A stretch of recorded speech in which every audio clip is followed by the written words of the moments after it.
he backed in the closely watched Alabama Senate primary is defeated. Plus, extremism and social media, how white supremacists use the same tools as ISIS to spread their hateful ideology. I think it's tough for us as a country to hold a mirror up to ourselves, to address a problem that's inherent in our own population, in our own citizens. All that and more on tonight's PBS NewsHour.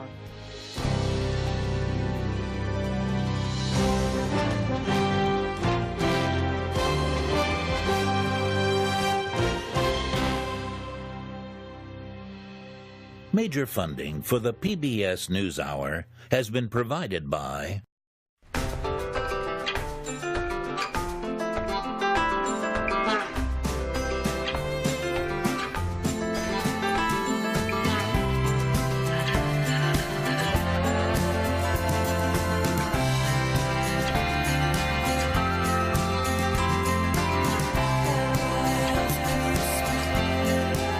moving our economy for 160 years. BNSF, the engine that connects us. Supporting social entrepreneurs and their solutions to the world's most pressing problems. SkollFoundation.org.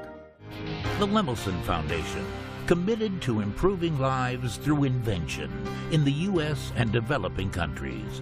On the web at lemelson.org.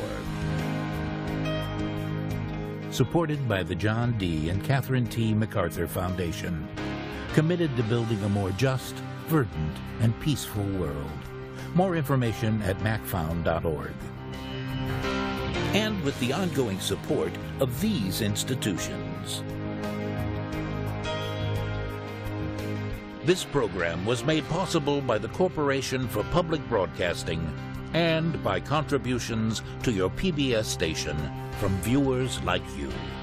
Thank you. New appeals today to do more for Puerto Rico. The island is still reeling from its worst storm in a century, and there are calls to cut red tape and get more relief on the ground quickly. John Yang has the story. A full week after Hurricane Maria hit Puerto Rico, patience, like so many other things, is in short supply, especially over federal disaster aid. He, President Trump, has the power.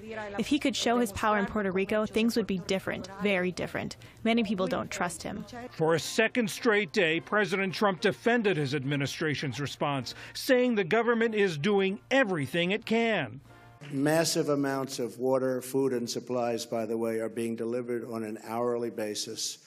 It's something that nobody's ever seen before from this country. Today, Puerto Rican Governor Ricardo Rosselló said the U.S. territory needs a sweeping aid package. The proud U.S. citizens that live in Puerto Rico, wanna work, wanna deal with the emergency. Our ask is that we treat Puerto Rico equally, that we attend to the devastation, and if we do that, we can avoid a humanitarian crisis in the United States. At a Senate hearing, Acting Homeland Security Secretary Elaine Duke said efforts are hampered by the condition of the Puerto Rican government. The capacity of the Puerto Rican government is severely diminished, both because of Hurricane Irma, their prior existing financial situation, and the devastation wreaked by the direct hit of Maria. We're using the DOD to now help with distribution. That generally is something that the Commonwealth would do itself. Senators of both parties pushed Duke to waive long-standing shipping restrictions,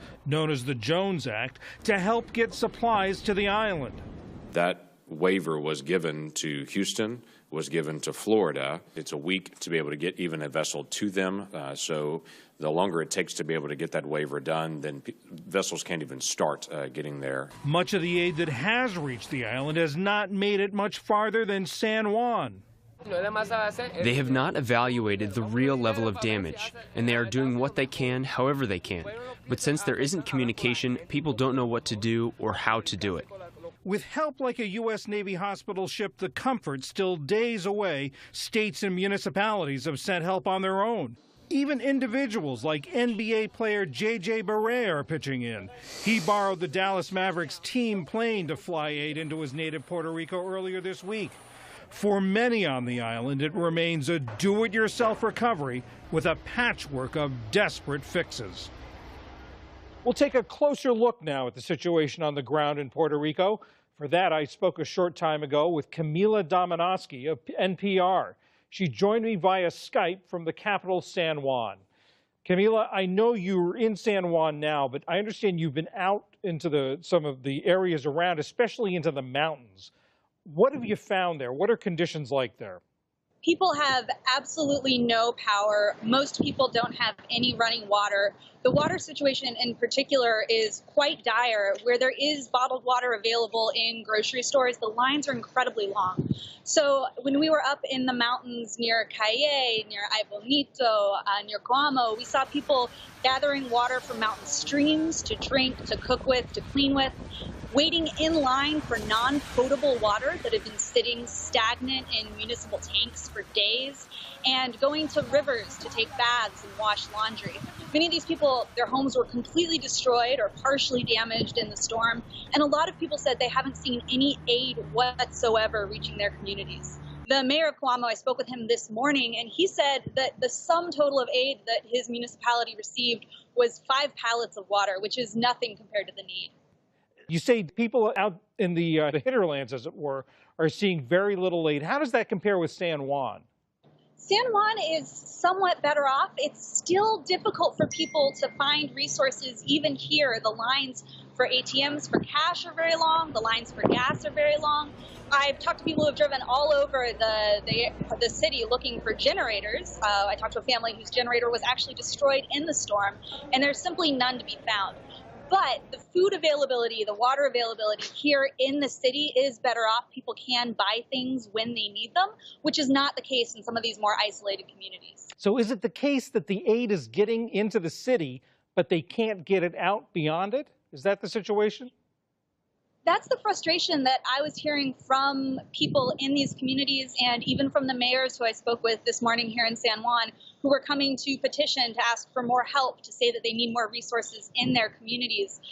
That said, the government of Puerto Rico will tell you the resources are getting out. It's just very difficult, very dangerous, and slow. So conflicting reports about how much of the aid is actually being distributed out of the ports here. But there are certainly people who say they haven't seen any FEMA trucks, that they haven't seen any drop-offs, or that the only help they've seen has been coming from their own local communities, neighbors helping each other and mayors serving their communities. Do you get any sense of why that is? Is it that roads are blocked, that there are no drivers, there are no trucks? What's the problem? I've certainly heard reports that the problem is that there are not enough drivers. I heard that from a man who runs a logistics company, said that people aren't available for work. I've heard that there's not enough diesel, and the lines for fuel are hours and hours long. Again, though, the officials with the Puerto Rican government will tell you that distribution is happening, that there's not a gas shortage, and that resources are getting out there. But on the ground, it's certainly not visible. Camila Dominowski of NPR, thanks so much for your on-the-ground reporting. Yeah, thank you for having me. The Pentagon said today it's shifting its response to provide long-term support to FEMA in Puerto Rico. But critics say the military could have done a lot more a lot earlier. To examine that question, we're joined by Philip Carter. He's a former Army officer who was a Deputy Assistant Secretary of Defense in the Obama administration. He's now a senior fellow at the Center for New American Security and adjunct professor of law at Georgetown University. Mr. Carter, welcome. We just had an interview with a reporter on the scene in Puerto Rico. She said that as the Trump administration has been talking about how much aid has been delivered to Puerto Rico, she says a lot of that isn't getting out of San Juan. It's having trouble getting out into other parts of the island because they can't find truck drivers.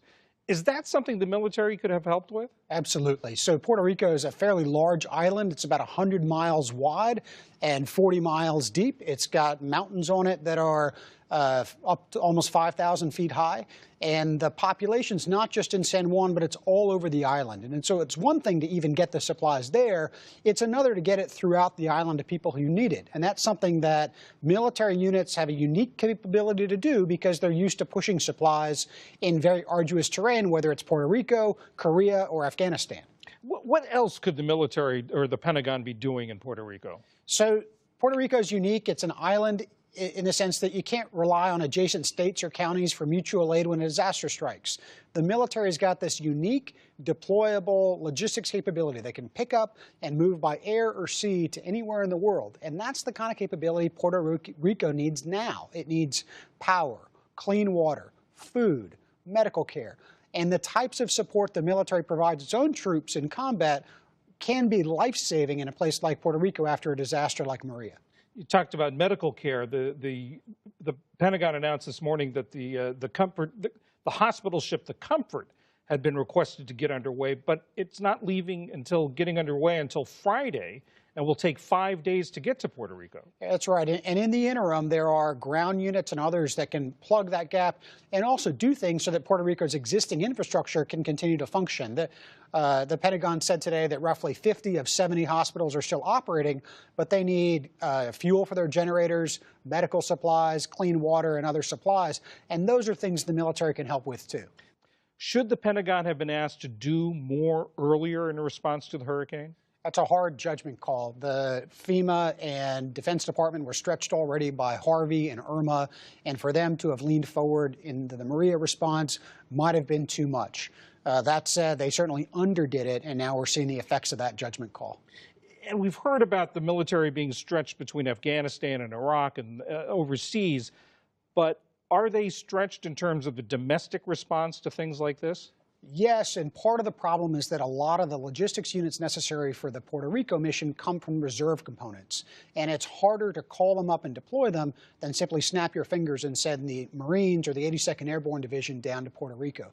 Those units take days or weeks to mobilize and deploy, and pulling them off of whatever training or deployment cycles they're on can also be taxing to the Pentagon. Philip Carter of the Center for a New American Security, thank you very much. Thanks, John.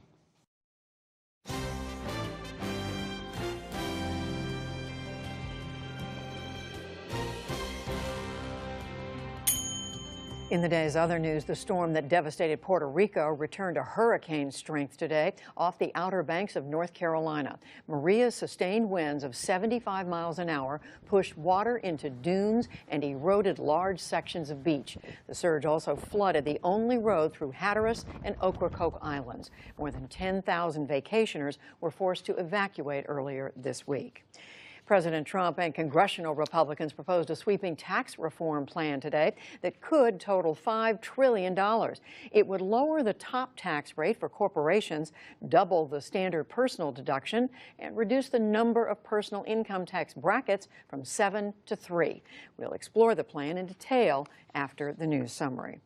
Senate Republicans have put aside their effort to replace Obamacare, but the president insisted today that they'll be back. Party leaders acknowledge they can't meet Friday's deadline to use the so-called reconciliation process. It would allow a bill to pass with just 51 votes. Still, during his tax speech today, Mr. Trump said it's not over. We have the votes on Graham Cassidy, but with the rules of reconciliation, we're up against a deadline of Friday, 2 days. But early next year, when reconciliation kicks back in any event, long before the November election, we're going to have a vote, and we're going to be able to get that through. The president also said that he's willing to negotiate with Democrats on the health issue. On another subject, the president said today he is not happy with reports that Health Department Secretary Tom Price billed the government for expensive charter flights. Mr. Trump said today that he let Price know he's disappointed. As to whether Price's job is in jeopardy, he said, "We'll see." Defense Secretary Jim Mattis's arrival in Afghanistan today was followed by a barrage of Taliban rockets. The militants fired on Kabul's airport hours after Mattis arrived, and they claimed they targeted his plane. He'd already gone to a meeting with President Ashraf Ghani, where he urged the Taliban to stop fighting. I want to reinforce to the Taliban that the only path to peace and political legitimacy for them is through a negotiated settlement. We support Afghan-led reconciliation as the solution to this conflict, and the sooner the Taliban recognizes they cannot win with bombs, the sooner the killing will end. Afghan officials say that one woman was killed and 11 other civilians were wounded in the attack. In Iraq, the outcome of an independence vote by Kurds is now definite. The Election Commission there announced today that more than 92% of voters approved the move in Monday's referendum. That word came as Iraq's Prime Minister Haider al-Abadi ruled out using force to keep the Kurds from breaking away. But he insisted that he will enforce Baghdad's authority. Back in this country, the University of Louisville placed basketball coach Rick Pitino on unpaid leave. It came after news that the men's basketball program is part of a federal investigation into alleged bribery of recruits. Louisville is already under NCAA sanctions over separate allegations that strippers were paid to have sex with players and recruits. And on Wall Street today, the Dow Jones Industrial Average gained 56 points to close at 22,340. The Nasdaq rose 73, and the S&P 500 added 10. Still to come on the NewsHour, Congress prepares to move on from health care to tax reform. Why President Trump's pick for Alabama's Senate seat lost, using social media to fight hateful extremism online, and much more.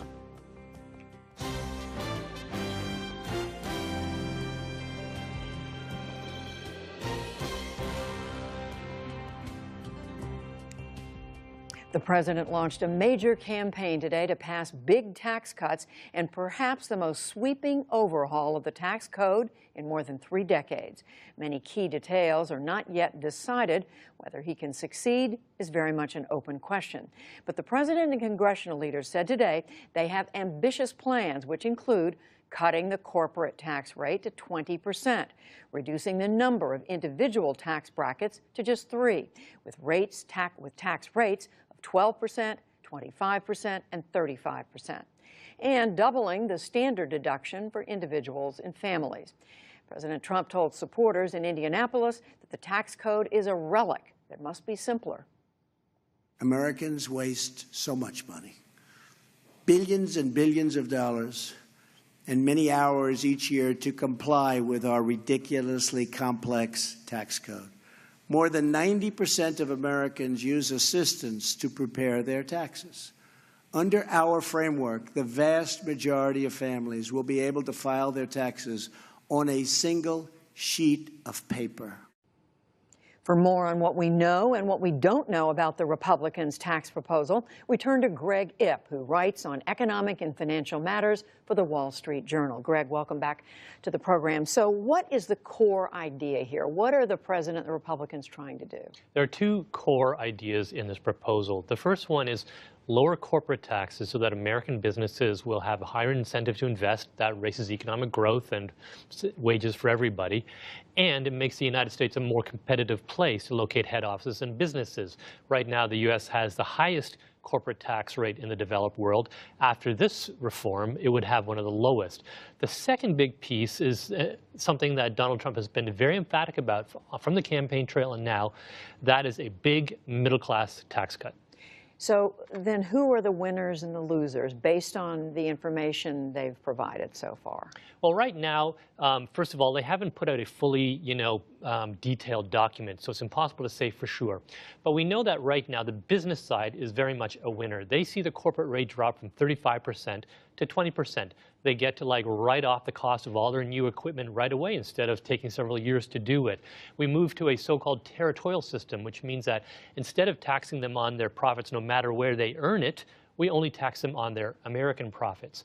On the individual side, it's a little harder to tell. There are some things that clearly are good for the middle class. For example, some of the tax rates are lowered. Instead of 7 brackets, we have 3. The standard deduction is doubled. On the other hand, there's a few things that are negative in there. For example, some itemized deductions are reduced or eliminated altogether, for example, for state and local taxes. And finally, even though the president is framing this as a middle-class tax cut, there are provisions which clearly benefit the wealthiest the most. repeal of the estate tax, and repeal of the alternative minimum tax. So I'm reading the cost of doing all this in the trillions, a few $1 trillion. How do they make up for that, or are they even going to try? So one of the drawbacks of today's proposal is there aren't enough details to fully know how much it will cost. But some good estimates suggest that over 10 years it'll be more than $2 trillion of additional borrowing. Now, we've already heard Republicans in Congress and the president basically say they're willing to borrow a lot of money to finance this tax cut. Somewhat ironic, considering they spent 8 years bashing Barack Obama and Democrats for the big rise in debts that they presided over. Now, there is a budget resolution in the works which will limit the debt impact to $1.5 trillion over 10 years. That still leaves a lot more so-called revenue raisers that they need to find. And in just a few seconds, political prospects better than for health care reform, which has been a problem for them? It's still tough. They'll still have the same tensions within the Republican caucus. For example, blue state Republicans who don't like taxes being raised on their taxpayers, deficit hawks who don't like the fact that this might add to the deficit. But there are some positives. First of all, because they're essentially paying for by borrowing from future taxpayers, you're giving away to people instead of taking away, as you were with health care. And perhaps most important, Trump was only peripherally involved and interested in health care. He was always leaving the details to Congress. Here you have seen a unified effort and the president thus far fully engaged. Greg Ip of the Wall Street Journal, it's only beginning. It sure is. Thank you. Watch this space. Sticking with politics, Alabama Republicans voted yesterday to nominate firebrand candidate Roy Moore for a U.S. Senate seat, a rebuke to President Trump and the GOP establishment. William Brangham begins our coverage.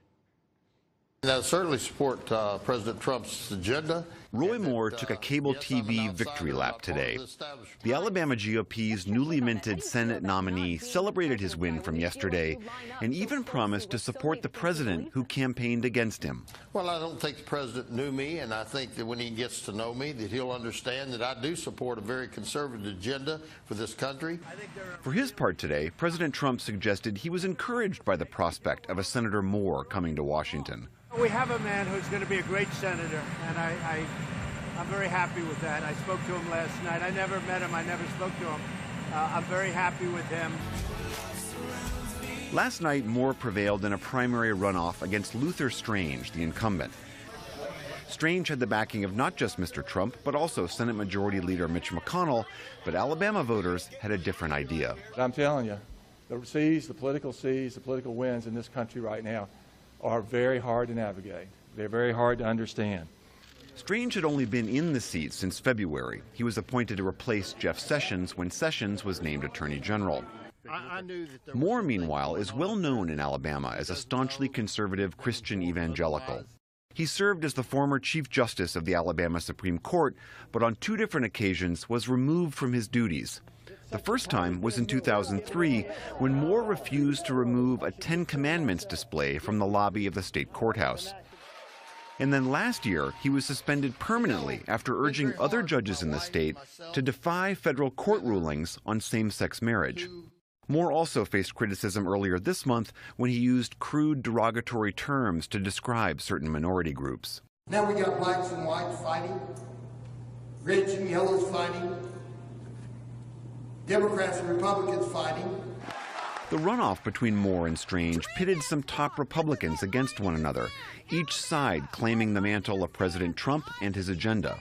Are you ready to send the loudest Stumping for Moore were former vice presidential nominee Sarah Palin, the loudest message to the swamp? Are you ready to tell them, here comes the judge? This campaign and former chief White House strategist, now Breitbart executive chairman Stephen Bannon. You're going to get an opportunity to tell them what you think of the elites that run this country. Stumping for Strange, not just the president, but Vice President Mike Pence as well. However, while the president was in Alabama last week for Strange, he admitted in passing that his endorsement came with some hesitation. And I might have made a mistake, and I'll be honest. I might have made a mistake. It was a moment one outside group immediately seized on. I might have made a mistake. I don't know him. I don't know him. I don't know him. The president supports me. But I don't know him. Please stand with me. In the general election, Moore now faces Democrat Doug Jones, a former federal prosecutor with a strong record on civil rights. That vote will be held in December. For the PBS NewsHour, I'm William Brangham. We take a closer look now at Roy Moore's win, at the Republican push for tax reform, at another failure to repeal the Affordable Care Act, and at what all that means for the future of the GOP. With Tom Davis, a former member of Congress who headed up the committee in charge of electing more Republicans to the House, and Matt Schlapp. He's the chairman of the American Conservative Union and the former White House political director under President George W. Bush. And for the record, we note that Matt's wife, Mercedes Schlapp, is a senior communications advisor to President Trump. And we welcome both of you back to the NewsHour. Tom Davis, I'm going to start with you. What happened in Alabama? The candidate, the president, the Republican establishment was backing, lost to Roy Moore, who may be the most conservative candidate to run for a Senate seat in this modern era. He's certainly an exotic candidate, but there were some Alabama characteristics to this race, I think, that were peculiar to Alabama. The way that Senator Strange was appointed by a governor who they felt he'd under-investigated, I think that blew up on him.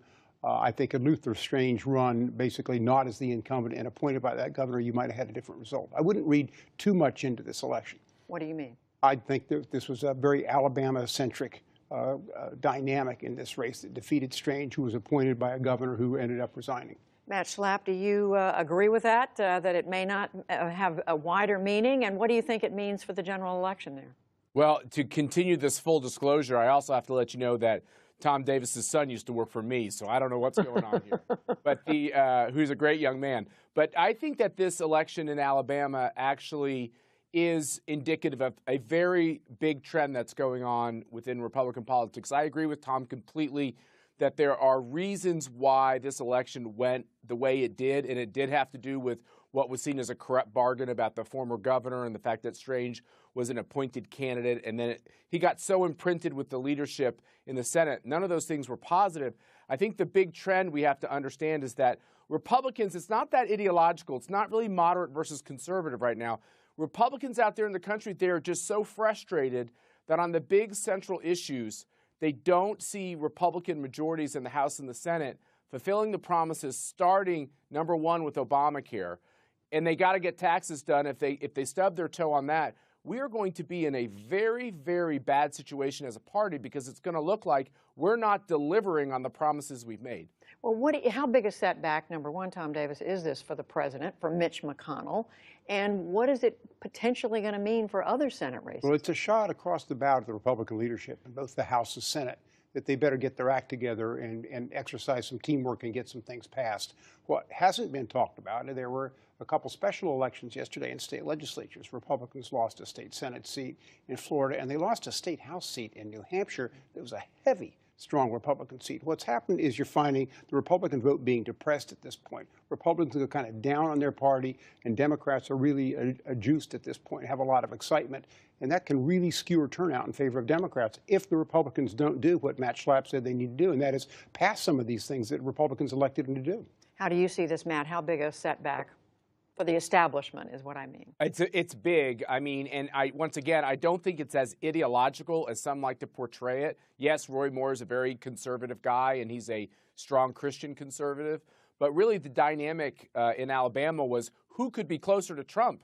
Both Luther Strange and Judge Moore, they were running as each one was running as the Trump candidate, even though Trump endorsed Luther Strange. So that's not really the dynamic here. The dynamic that's problematic across this country is that if the Republican majority is seen as failing to deliver, we're going to have more losses. And I agree with what Tom is saying, which is I really think this is a critical moment for the Republican Party. They assume that all these Republicans across the country are going to stand with them even when things are tough, but they will not if they see us unable. Think about this, Judy. On these reconciliation votes, which is what all the health care votes have been so far and what this tax vote will be, what reconciliation means is they can do it if they want, just with Republican votes in the Senate. Even on those votes, they failed to pull together as a conference to get to 50. That is quite a stunning problem when you ran for 7.5 years after attacking the Obama agenda. So, Tom Davis, is the message then to Republicans to keep moving farther to the right, or is it to think about working with Democrats? I think Matt has made it clear they need to get things done. they need to try to solve these as a team. Look, I was in the House when we had 5- and 6-seat margins in the House, and we were able to pass legislation. It was almost as polarized as it is today, but we functioned as a team. I think right now some of these outside groups, some of the outside media get involved with this, and members aren't feeling part of a Republican team, but they either hang together or they hang separately. Republicans have got to pass tax reform, and that is a must, or I think they're doomed. Well, and whether it's tax reform or anything else, Matt, is the answer for Republicans, again, to lean more to the right, to bring in more Roy Moores, or is it to work across the aisle? The president said today he's prepared to work with Democrats on tax reform. Well, you know, Judy, I obviously chair a group with conservative in its title. I am a true blue conservative. I want to see the Republican conference in the Senate be conservative. I also am a strong Republican. I'm a conservative first, a Republican second, but I want our Republican Party to be a national party. I want us to be able to win in red states and in blue states. And the only way we're going to accomplish that is if we can be competent at having the majority. If you really think about it, Republicans do great. We're the anti-government party. We do great when we're out of power and we criticize those trying to grow a government and raise taxes. We are great at that. We excel at that. We prosecuted the case on Obamacare for 7.5 years, and we did a sterling job. We got our message out. You know what we weren't so good at? Coming up with what our alternative was. And that is the moment we are in now. We have to talk about our alternatives, and we have to be able to show that at least on these Republican votes, that we all stand together on it. Think about this. We actually can't stand together even on replacing Obamacare. That's quite a stunning statement. So is the answer, Tom Davis, to elect more Roy Moores to the Senate? No, look, the answer is the wake-up call for Republicans is they need to work together as a team to get these passed. If not, they're going to have to work with Democrats, and that's going to make some Republicans very unhappy. But Roy Moore, you know, coming in is somebody who likes to go his own way. I think Roy Moore will be part of the team on issues like tax reform. Right. I don't see him going off the reservation. The problem on those kind of issues. But the Senate's full of cats. It's like herding cats, and they've just added another cat to the bag to herd. But I think Roy Moore will be supportive of the president on most of these issues. Yeah, I agree, Judy. I want to answer your question, which is the fact is Alabama is a conservative state. Both Luther Strange and Roy Moore match up with the philosophy of Republican voters in the state, and that is what the Republican Party is going to be made up with. Some are going to be more conservative, some are going to be less conservative. But on the central issues of are taxes too high and is government playing too big a role in your life, we should be able to unify on these questions. And for people like Susan Collins who have not been there, actually, the politics back home in her state are getting tougher because even moderate Republicans back home in these states, they are antsy over the fact that we're not getting things done. Well, the cat herding is underway, and we'll continue to watch it with Matt Schlapp and Tom Davis. Thank you both. Thanks, guys.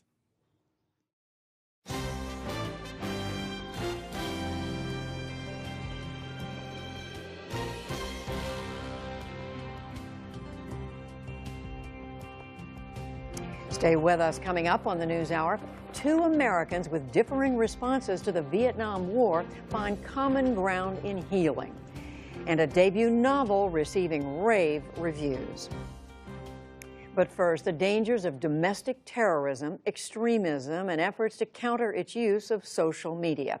The attack in Charlottesville underscored just how real this is. As Miles O'Brien explains, experts who study the psychological and technological underpinnings of extremism say neo-Nazis and Islamic terrorists are cut from the same bitter cloth. It's this week's Leading Edge and a co-production with PBS Nova.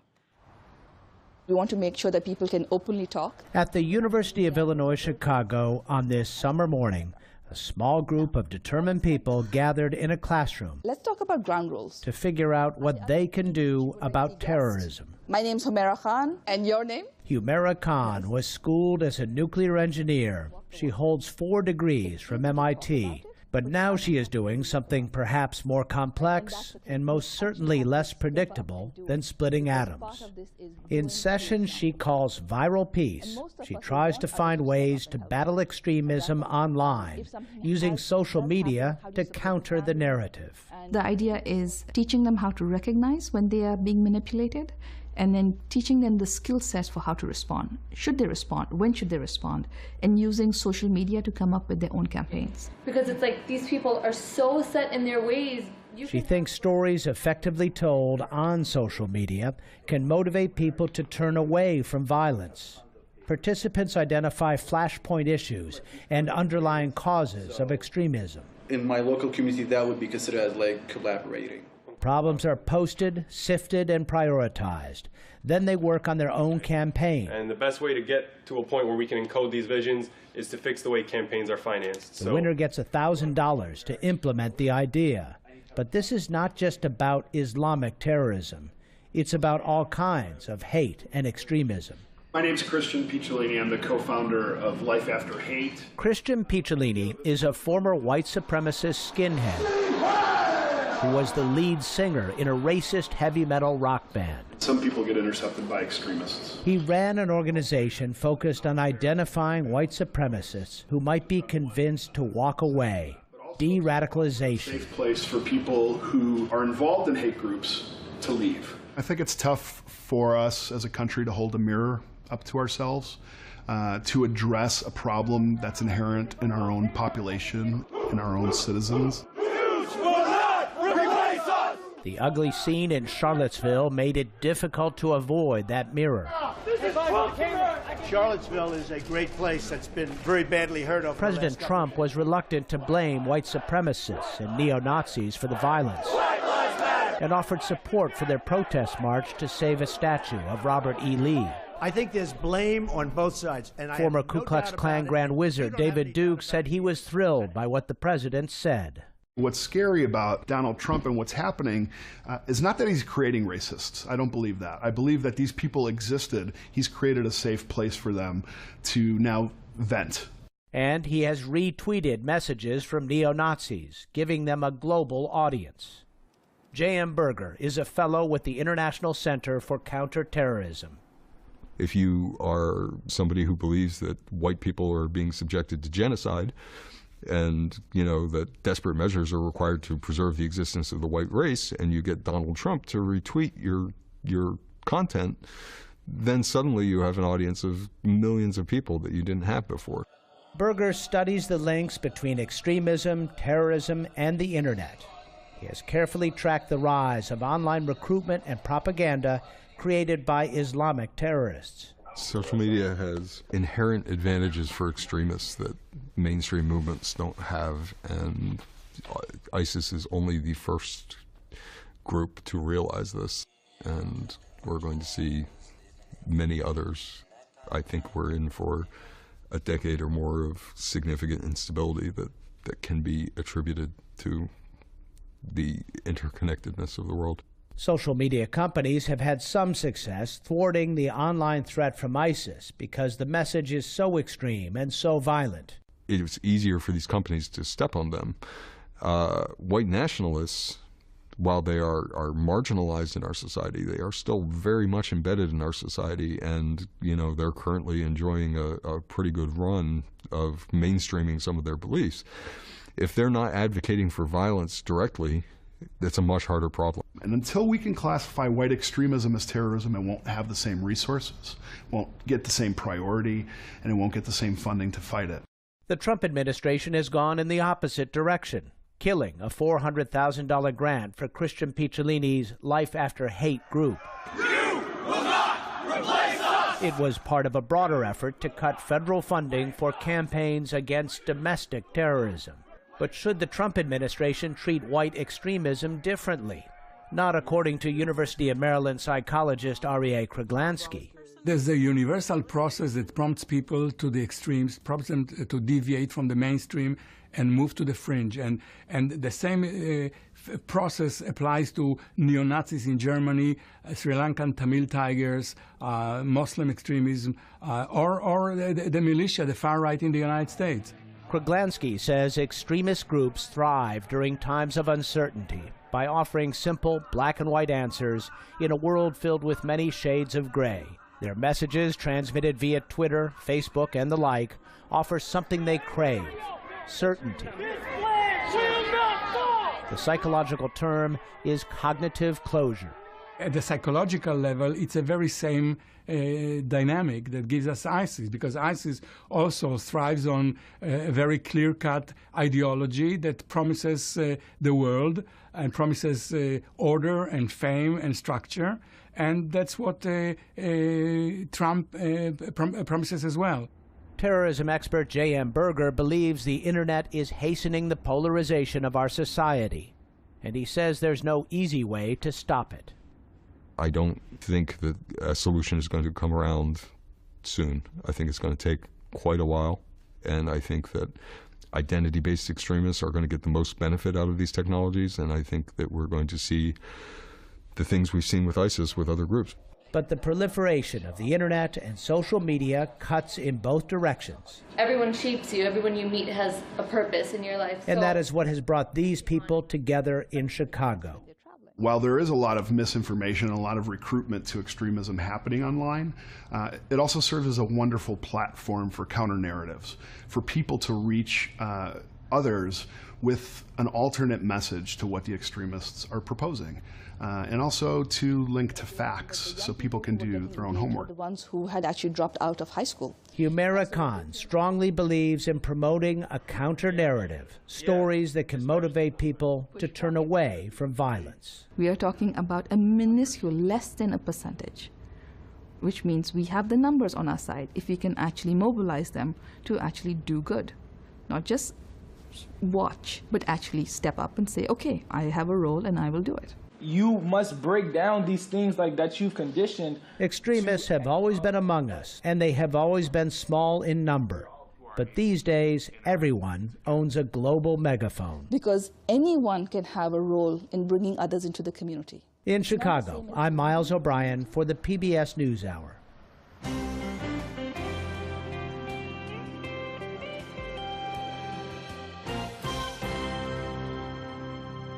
Now, how two men hear and are driven by the echoes of their time in Vietnam. One, a Marine combat veteran, the other, a conscientious objector who went to help the people of that country. They are bound together now, working to help a new generation terribly affected by a war that ended before they were born. Special correspondent Mike Saray reports. At the height of the Vietnam War in 1968, before the parade, mass draft card burning was urged. And the protests against it that divided the country, two young Americans made very different decisions that would make Vietnam part of their lives for the next 50 years. After I graduated from Texas A&M, I went to the Marine Corps Basic School, and then when I got out of that, and a few months later, we were off to Vietnam. I was just wrapping up my acting studies at Boston University, and at that time I was pretty concerned about the war, upset by the war. So I decided to do two things, that I would go down and take my physical for the draft, but I would refuse induction. Larry Vetter, the volunteer, ended up serving 2 tours of duty in Vietnam as a Marine infantry and recon officer, much of the time on the front lines. You believed all that you were being told and what you read, and you were pretty gung-ho about going over and serving your country, and that's what we all did. If you're concerned about something, you do something about it, and the way I do things is to go right to the center of the problem and where it's happening. Dick Hughes, the draft refuser, ended up in Vietnam that summer of '68 as well, by paying his own way to Saigon in search of some kind of alternative service he could do. Confronted by bands of street children orphaned by the war on his first day in country, he helped them find food and safe shelter with money from cashing in his return plane ticket. Dubbed the Shoeshine Boys Project, it grew into 8 safe houses Dick ran in Saigon and Da Nang until the war ended. Hey, you're a Saigon cowboy. You Saigon VC? These kids slept in the streets, shined shoes, and watched people's motorbikes and things like that to have money to live. And I think over the course of 7 years, probably in the area of 2,500 children went through the project. a person being a conscientious objector, I think that's perfectly valid. At that time, I would have said something more like, well, find a way you can serve your country, and if you don't want to be in the military, maybe you can be in something else. Two Americans with very different perspectives on the Vietnam War and a sense of service in the 60s now find themselves working on a common mission. The battle against Agent Orange, the dangerous legacy left over from the war that continues to plague another generation of Vietnamese. I got diagnosed with a cancer that was listed on the VA list as being caused by Agent Orange. And so that was one of the reasons why I asked to meet people in Vietnam that had Agent Orange diseases. Most American tourists passing through Da Nang Airport don't know it's been one of Vietnam's most contaminated Agent Orange sites, with dioxin levels in some areas 350 times international safety standards. Nor did I when I was flying out of the Da Nang Air Base as a Marine aviator in the 70s. The Agent Orange defoliant was used during the war originally to make enemy positions more visible from the air. While it was stored in Da Nang and other air bases, it leaked into the surrounding areas and is believed to have contaminated local water sources, according to a study done by Canadian scientists. In this area, next to the airport, you have people whose dioxin levels in their blood are 100 times the safe level, and you have women whose breast milk is 4 times the safe level. Originally stationed in Da Nang during the war, Larry moved here in 2012 after recovering from prostate cancer, one of the many presumed Agent Orange-related illnesses. Nearly 250,000 American veterans are being compensated for Agent Orange. He's using his veterans' disability benefits to help 2 Vietnamese brothers severely crippled by those presumed Agent Orange illnesses. Tuan, age 25, has been in intensive care for the past 2 years, no longer able to move or swallow on his own.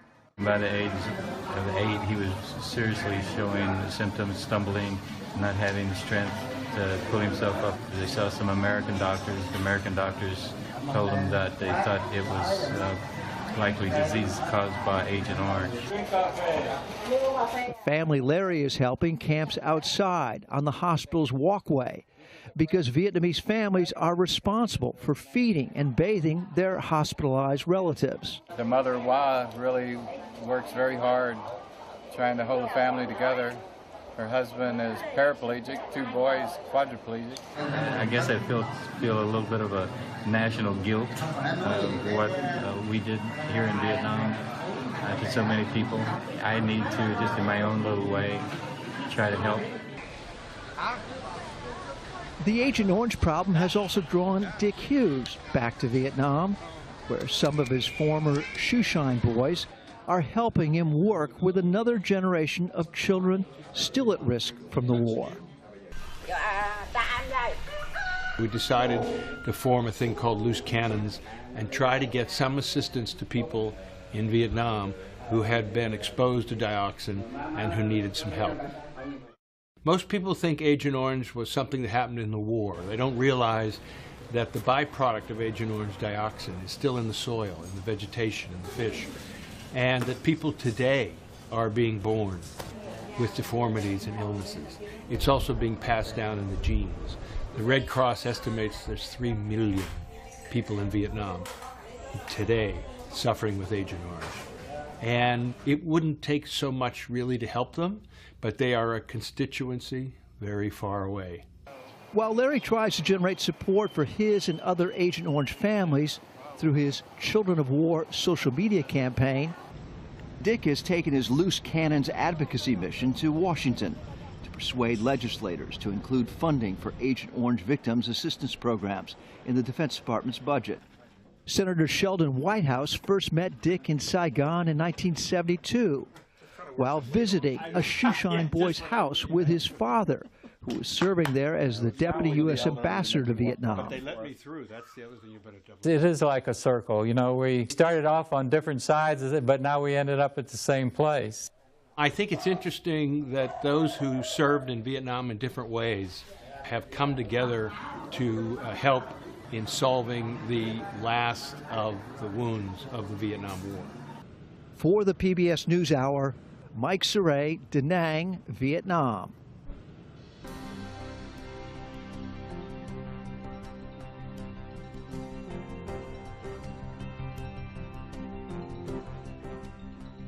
Now, a first-time author has written a gripping but disturbing novel. Jeffrey Brown has this latest addition to the NewsHour bookshelf. A 14-year-old girl nicknamed Turtle lives in the woods of Northern California with her father. She knows how to forage for food and hunt, but little about normal social interactions. Her father is charming, protective, but also a monster who abuses her psychologically and physically. The new novel, My Absolute Darling, is a story of survival, a powerful tale that's getting enormous attention and acclaim, and it is the debut novel by author Gabriel Talent, who joins me now, and welcome to you. I'm glad to be here. I called it a story of survival. I wonder what you set out to do, and is that how you came to see it? I set out to tell the story of a young woman's fight for her own soul when the odds are murderously against her. You know, when I'm out with friends talking, the stories that I value most is when they tell you something that they went through and they walk you through every strategy, every thought, sort of each tactic that they employ and how that worked. I love those stories. They make me feel less alone in my own thinking about my life. And I love that entrance into a character, and so I set out to do that here. So where did this character Turtle come from? Was she fully formed, or was she come through as you were writing her? She was a glimmer. She was an intuition that was pursued draft after draft, in each draft saying, like, is this as complex? Is this as difficult as a real person? Am I treating this character with integrity and honesty? And so, no, she was arrived at through a process of compassion and hard work. But this also means you're writing from a perspective of a teenage girl. Was that difficult to do? Were you worried about taking it on? Were you worried about how others would look at you taking that on? Yeah, I'm writing across a gap of privilege that must be acknowledged, and I took it very seriously and tried to engage in those problems with attention and integrity. I felt very seriously the responsibility of writing that character. I will say, like, I think that Turtle is just a girl who is lost and who is searching for the way forward. And if you start there, she's not as alien as she seems to some people, right? I think that occasionally we make people in Turtle's situation out to be more difficult to understand than they really are. And I think that that has more to do with our desire to put them out of mind than it has to do with the actual limits of our compassion. This goes to some very difficult places. The father, Martin, who is the one big factor in her life, a kind of survivalist himself, protector but also tormentor, including sexual abuse.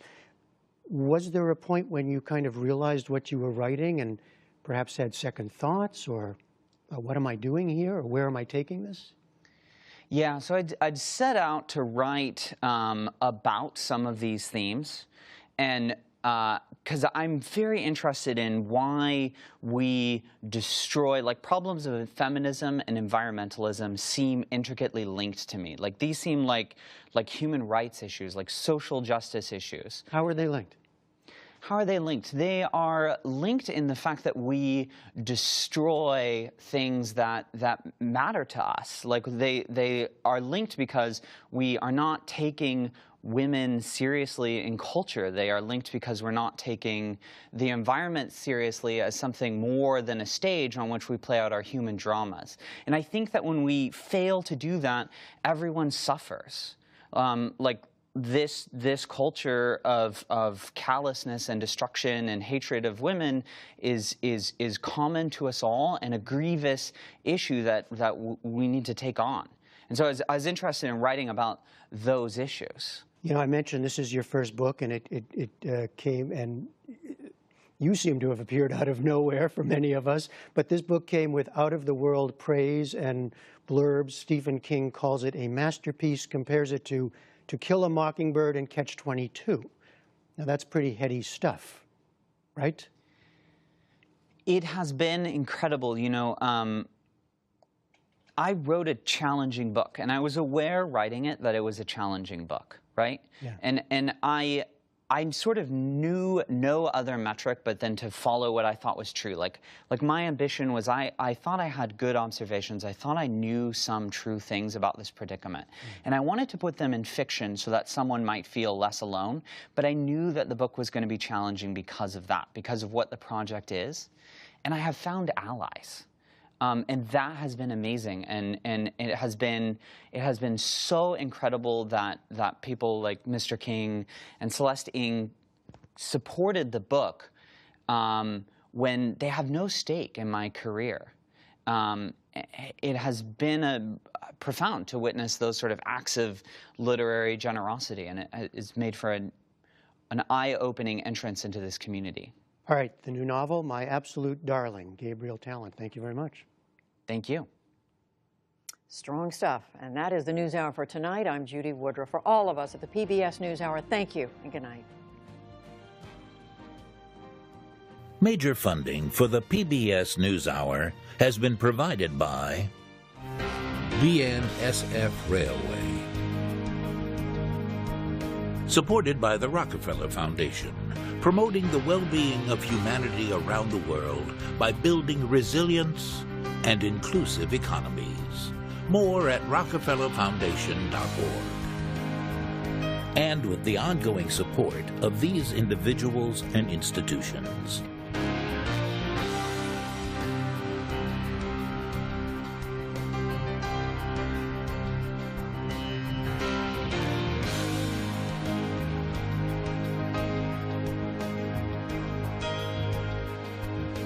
This program was made possible by the Corporation for Public Broadcasting and by contributions to your PBS station from viewers like you. Thank you. You're watching PBS.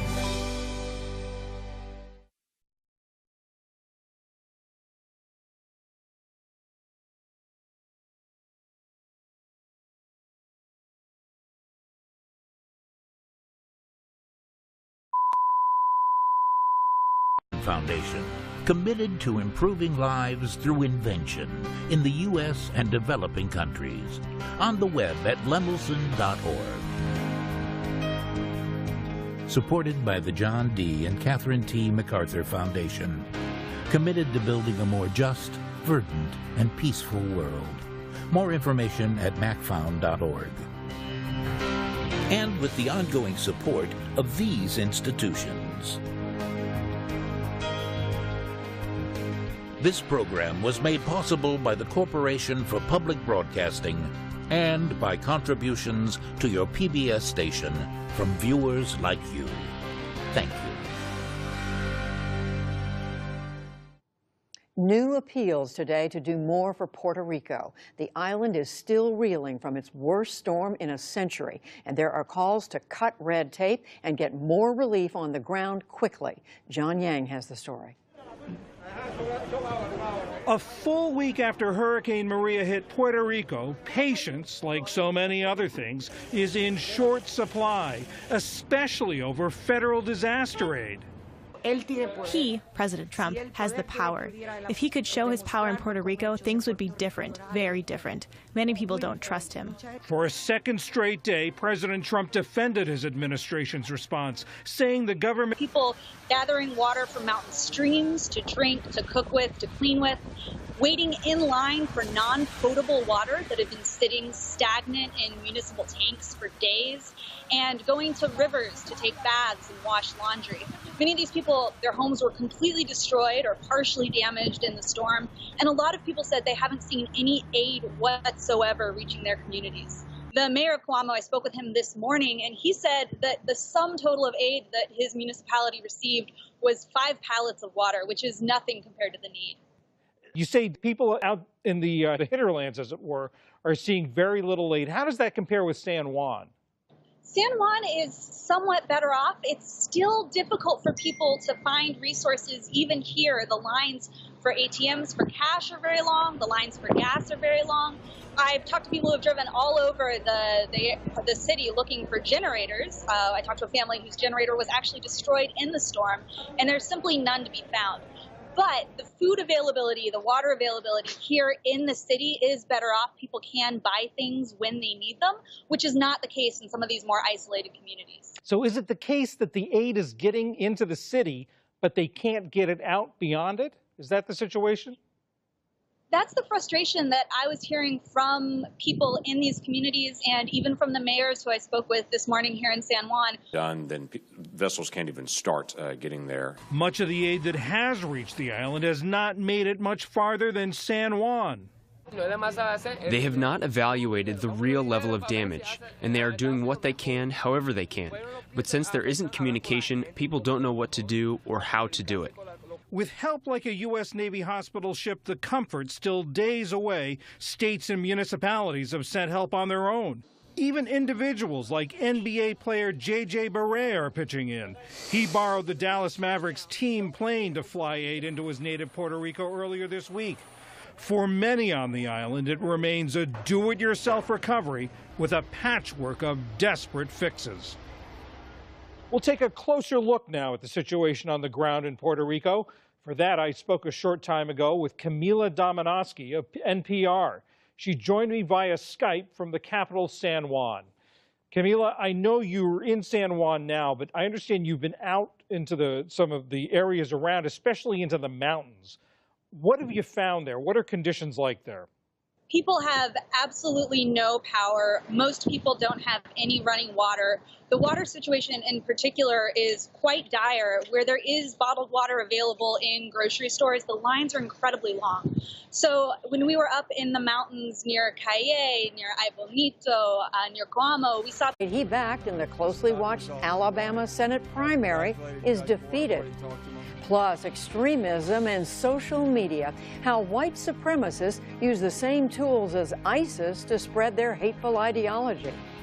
I think it's tough for us as a country to hold a mirror up to ourselves, to address a problem that's inherent in our own population, in our own citizens. All that and more on tonight's PBS NewsHour.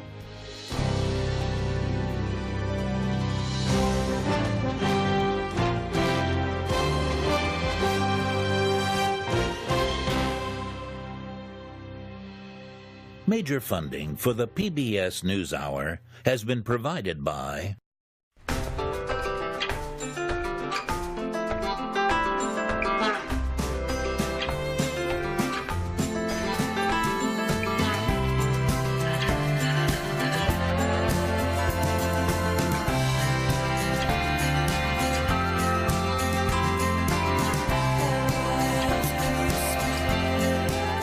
moving our economy for 160 years.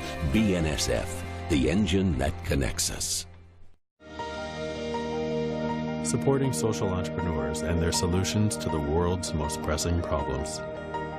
SkollFoundation.org. The Lemelson is doing everything it can. Massive amounts of water, food, and supplies, by the way, are being delivered on an hourly basis.